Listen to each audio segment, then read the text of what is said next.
Sir penile इम्प्लांटचे life किती असते आणि ते बदलता येते का सर? याबद्दल थोडं सांगा सर.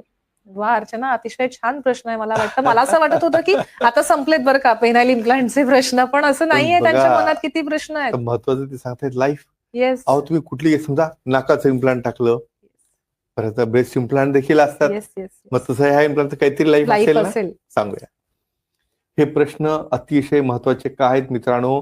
प्रत्येकाने जेव्हा एखाद्यावर अशी वेळ येईल, भले हजारातून एखाद्याला येईल, पण ते सिलिकॉन जे आहे की लाईफ टाईम असतं.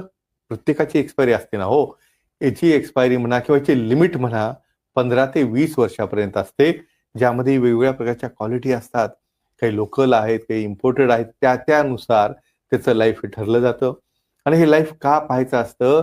तुम्हाला माहिती आहे, साधी एखादी एक्सपायरी झालेली गोष्ट असेल, साधं तेल असू द्या, खोबरेल तेल तुमचं, ते एक्सपायरी असेल तर तुम्ही घेता का? घेत नाही. म्हणून हे इम्प्लांट 15 ते 20 वर्षापर्यंत अतिशय सुंदर रीतीने राहतात. आणि मग काय करायचं? समजा 25व्या वर्षी टाकलं आणि ते नेहमीसाठी पाहिजे, गरज पडल्यानंतर आपण हे इम्प्लांट रिप्लेसमेंट देखील करता येतात, रिसर्जरी देखील करता येते. आणि ते टाकल्यानंतर तुम्हाला परत अतिशय सुंदर रीतीने काही अडचण न येता तुमचं लैंगिक आयुष्य छानपैकी एन्जॉय करता येतं. खूप महत्वाचा आणि सुंदर प्रश्न.